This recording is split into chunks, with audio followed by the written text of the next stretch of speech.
Man, I tell you what, I said earlier to the group outside that when a coach puts a game plan together and you're facing UConn, you want to start the way we started. I thought we started extremely well, starting with the seniors, and then I saw a couple of them getting fatigued, and I made a couple substitutions, and I think that changed everything. I'll take that start, but then we didn't compete anymore. Or you can look at it as he made some adjustments, and then they became the UConn that we all know.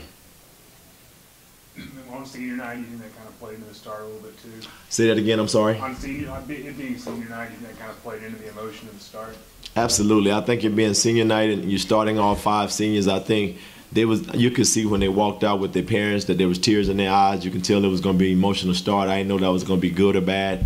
Tonight, fortunately, it was good, and they came out with knowing that it would be their last game on Moody Coliseum floor, and I'm proud of the way that they started. I just wish we would have continued to play a little bit better because we're better than we actually showed tonight.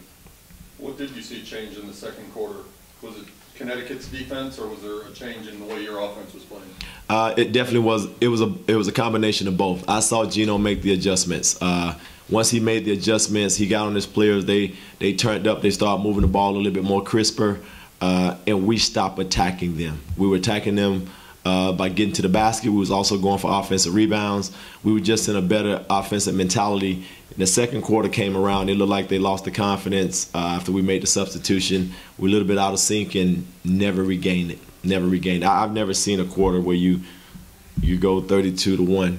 And if Michaela doesn't drive in the last final seconds of the second quarter, hit that one free throw, that's a donut for an entire quarter. What did you talk about at halftime? I mean, you talked about the confidence going in the second quarter. Was it more about repairing the confidence than making any kind of adjustment? It was me being completely. I had a question mark on my face of why we stopped playing the way we. I thought the way we started the game, it was fun. We scored 12 points, I think, in the first 4 minutes, and then we went like 15 minutes with nothing. And I didn't understand that, and I was, I'm like, hey, everybody that gets on the floor need to come in and need to be ready. Send the seniors out on a good note. Be prepared to play, an opportunity to play the #1 team in the country. I mean, get excited about that, have fun.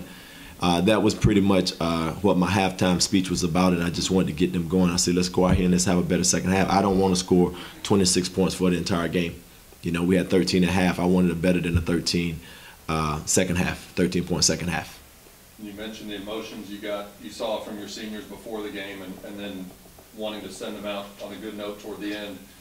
What has this senior class meant to you? You've had them for a couple of years, and just in terms of your development of this program, what has this senior class meant? Well, this is the thing, and I've said this a couple times. When I inherited the young ladies who was here, they didn't sign up to play for me. They didn't sign up for my vision, my commitments. They had to make that adjustment when I came here. You have to. It's a real delicate way you have to treat them, whether or not you may be coaching them a little bit harder than they wanted to be coached. You have to try and get that figured out in a 2-year period. I think that's when you really get to know your players. I mean, you establish who you are, and they decide whether they want to trust you in the first year, if you're consistent or not as a head coach. By the second year, you're just trying to get them to go ahead and commit and invest in everything that you're teaching them, and now they're getting ready to say goodbye. But what they mean to me is they gave me effort. I mean, that first year I thought we had 19 wins, get to the 3rd round of the WNIT. I thought it was phenomenal because they were juniors, and the seniors that we had that already graduated did a tremendous job. And then we was left with a huge senior class, and I thought we would be able to carry on a lot of the things that we had started to build on the first year. And then you have the blow of Alicia Froling. When the knee goes down, all of a sudden they're looking like, oh, well, can we do what we talk about doing, Coach? And now that's like starting from scratch. When you see the question mark come across your entire team's face, then all of a sudden you got to dig in. And then we had, as a result, a seesaw season where we was up some games, effort was good, some games it wasn't. And to me, that's lack of confidence, lack of total commitment because you're not really sure. Anything else? Thanks, guys.